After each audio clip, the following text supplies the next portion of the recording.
Today, we continue with Part 2, exploring 7 devastating man-made disasters, ranked in rising order of their human toll. 1. The Balloon Fest Disaster. In 1986, a charitable organization known as the United Way of Greater Cleveland devised a unique fundraising event. The plan involved thousands of volunteers inflating balloons with a lighter-than-air gas, such as helium, which allows them to rise, unlike the heavier carbon dioxide from human breath. To manage the massive release, a colossal net was constructed to hold the balloons as they were inflated. The goal was to set a world record by releasing 2 million balloons simultaneously, although the final number reached approximately 1.4 million. An estimated 100,000 spectators gathered to watch the spectacle unfold. Initially, the event was a visual success. However, things took a turn for the worse when the balloons began to descend. Due to a critical miscalculation, the balloons did not disintegrate in the atmosphere as planned. Instead, they fell back to Earth fully intact, creating a series of serious problems. On nearby Lake Erie, a search was underway for 2 missing fishermen. The rescue operation was severely hampered as the fallen balloons blanketed the water's surface, making it nearly impossible to spot anyone. The balloons also caused significant environmental pollution. At Burke Lakefront Airport, thousands of balloons littered the runway, forcing it to shut down and cancel numerous flights. The falling objects also caused traffic congestion on roads. At a nearby horse farm, the sudden descent of the balloons spooked the animals, causing them to panic and injure themselves. Ultimately, the event led to extensive financial and environmental damage. The United Way faced substantial costs for compensation and cleanup, and the incident tarnished the organization's reputation for some time. While this first disaster resulted in no loss of human life, the events that follow will carry a much heavier toll. 2. The Great Molasses Flood. This catastrophe took place in the North End neighborhood of Boston on January 15, 1919. Residents in the area suddenly heard a loud explosive noise. When they turned to see the source, they saw something immense and dark beginning to surge toward them. That immense dark surge was, in fact, molasses. The dark viscous liquid was a primary ingredient in the production of ethanol, which was widely manufactured at the time. To accommodate the large quantities required, the molasses was stored in an enormous tank, 27 meters in diameter and 15 meters high. On that particular day, a fatal combination of factors came into play. The ambient temperature, normally a frigid -17 degrees Celsius, had risen sharply to 4 degrees Celsius. Simultaneously, a new shipment of molasses, which was still hot from its processing, was pumped into the tank. This caused the vast volume of existing molasses to heat up and expand suddenly. When the liquid expanded too quickly, the immense pressure caused the tank to rupture catastrophically. Residents heard the explosion but had no time to react before a devastating wave of molasses, estimated to be 12,000 tons and mixed with shards of the steel tank, surged through the city at a speed of approximately 56 kilometers per hour, 35 miles per hour. People nearby were caught completely off guard. The molasses flood caused immense damage, destroying an elevated railway and inundating the city's streets. Investigations later revealed that, beyond the sudden temperature increase, the disaster was a direct result of human error. The steel used to construct the tank was too thin, giving it insufficient strength. Crucially, the engineers had failed to properly inspect the tank during its construction and did not perform regular safety checks during its operation. Reports indicated that pre-existing cracks had been observed in the tank, but these warnings were either ignored or not considered serious. This catastrophic failure of oversight and engineering resulted in the deaths of 21 people. 3. The Triangle Shirtwaist Factory Fire. This event concerns a building in New York that housed the Triangle Shirtwaist Factory on its 8th, 9th, and 10th floors. The lower levels were used for other businesses. As a garment factory, its workforce consisted mostly of women. A critical and ultimately fatal feature of the factory's operation was the practice of locking the doors to the fire escape stairwells. This measure was implemented by the owners to prevent theft and unauthorized breaks by the workers, a detail that would prove central to the tragedy. On March 25, 1911, a passerby near the building noticed an unusual amount of smoke billowing from one of the upper floors. Inside, a fire had erupted, and the workers were thrown into a panic as they tried to flee. When they rushed to the fire escape exits, they discovered the doors had been locked, just as they always were to prevent theft. Trapped, the workers were left with only one or two primary exits, creating a desperate and deadly crush of people trying to force their way out. Fire crews were called to the scene, but for many it was too late. The final death toll was 146 people, the vast majority of them women. They died from burns, smoke inhalation, or from falling or jumping from the high floors to escape the unbearable heat and flames. Many were forced to leap from the windows as their only alternative to the fire inside. While the exact cause of the fire was never officially determined, the most widely accepted theory is that a lit match or cigarette was carelessly discarded into a bin of fabric scraps. In a garment factory filled with flammable materials, this was all that was needed to ignite a blaze that spread with devastating speed. The building was later repaired, renamed the Brown Building, and is now used as part of the New York University campus. 4. The collapse of the Rana Plaza building. This event occurred in Dhaka, the capital of Bangladesh. In 2006, a man named Sohail Rana and his father constructed the building, naming it Rana Plaza. He used it for commercial purposes, primarily as a garment factory that employed approximately 5,000 workers. On April 23, 2013, engineers inspecting the building discovered a number of significant cracks in the structure. They warned that the building was unsafe and advised an immediate evacuation. The following day, April 24th, more cracks appeared and the power was cut. Shortly thereafter, the entire building collapsed. Rescue workers were immediately dispatched to the scene to save those trapped in the rubble.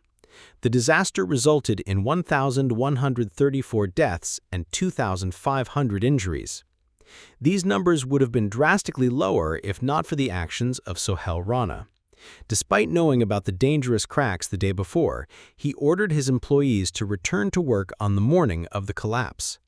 Furthermore, it was revealed that Rana had constructed the building illegally, using fraudulent documents and engaging in corrupt practices. After its initial construction, he had added 5 unauthorized floors, placing immense strain on the building's foundation.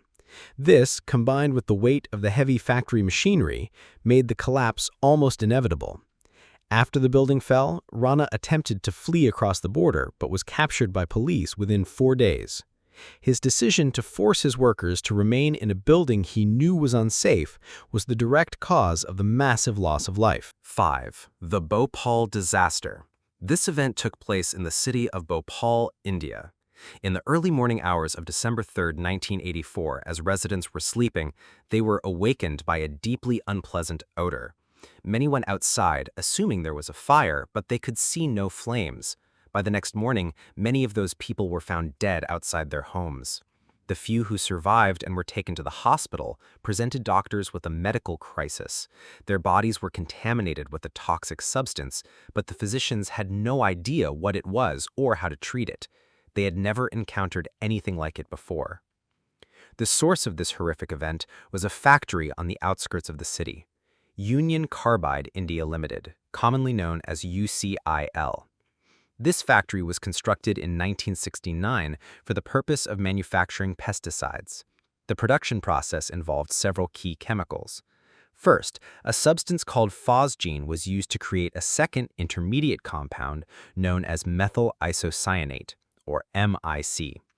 This MIC was then used to produce the final product, a pesticide called carbaryl. Both phosgene and MIC are extremely toxic gases, and workers at the plant were required to wear protective masks at all times. On the night of the disaster, a chemical reaction inside one of the storage tanks spiraled out of control due to a series of technical failures.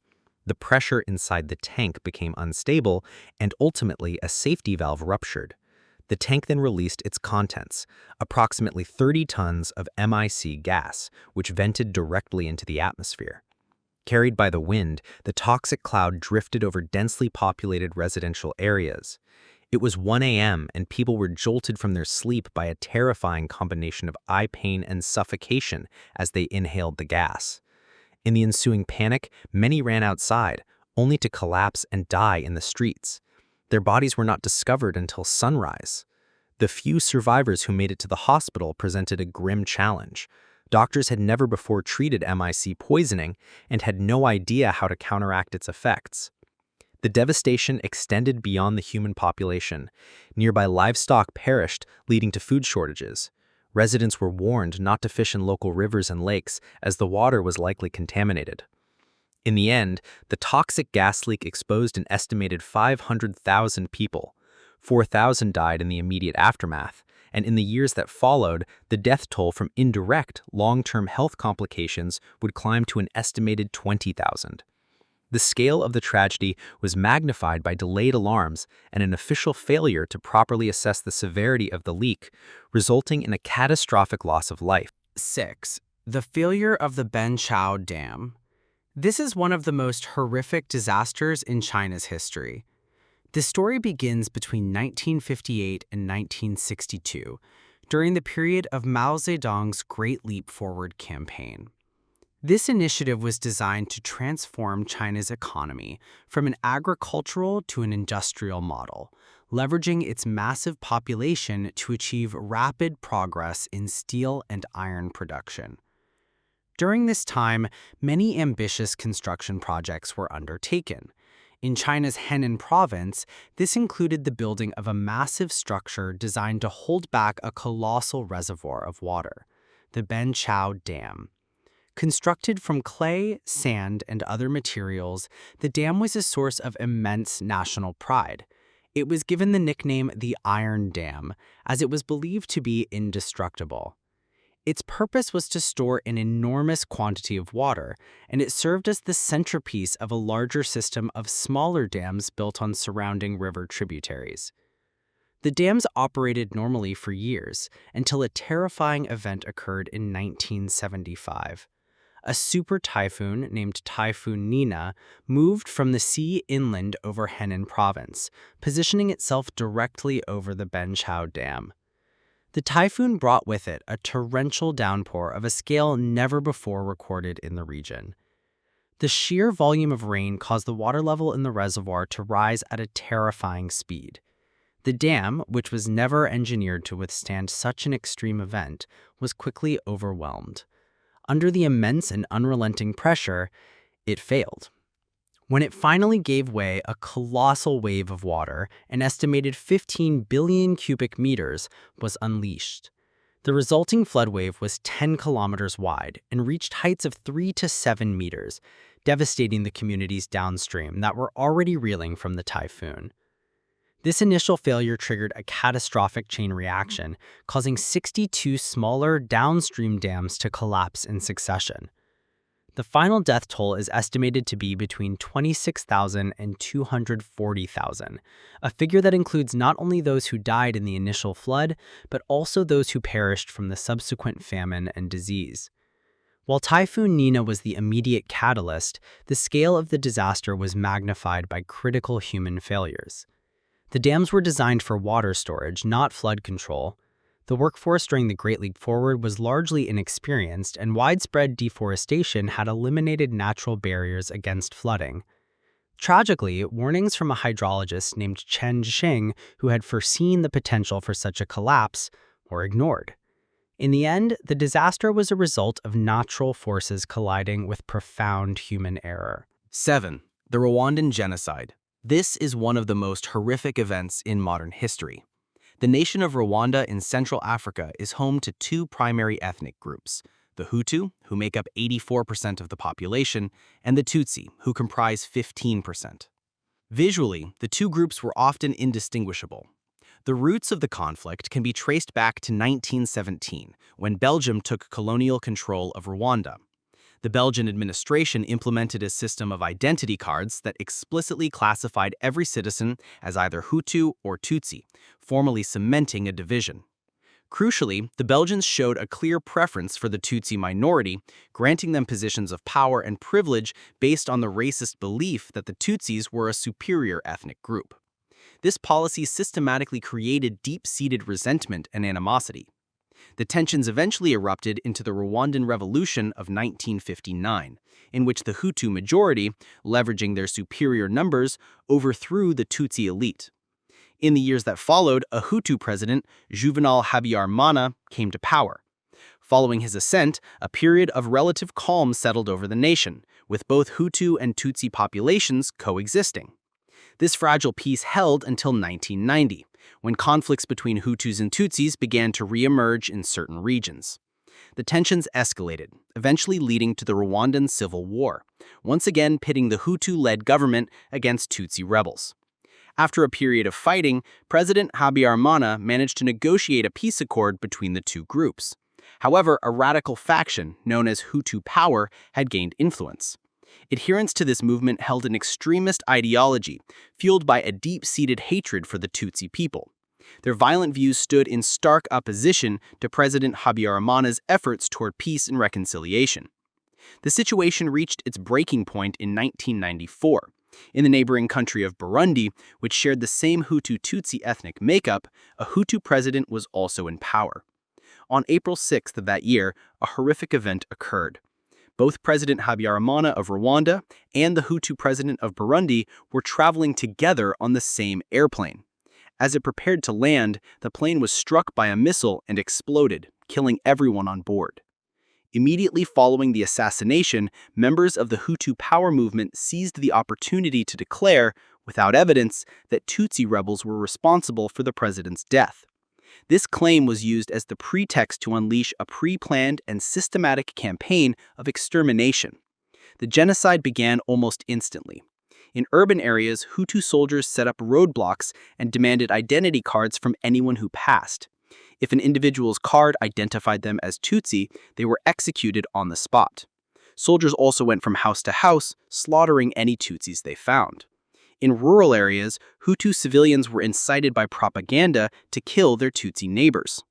In response, a Tutsi-led rebel group known as the Rwandan Patriotic Front, RPF, commanded by Paul Kagame, launched a major offensive against the Hutu regime. The RPF fought to stop the killings and eventually defeated the Hutu regime, bringing the genocide to an end. In the span of just 100 days, an estimated 500,000 to 1 million Tutsis were systematically murdered. The event, now known as the Rwandan genocide, remains one of the most horrific atrocities in human history. To this day, the identity of those who assassinated President Habyarimana has never been definitively confirmed. And those were 7 major disasters caused by humankind. Of course, many other such tragedies have occurred throughout history. If you found this video informative, perhaps I will cover more in a future one. Thank you for watching.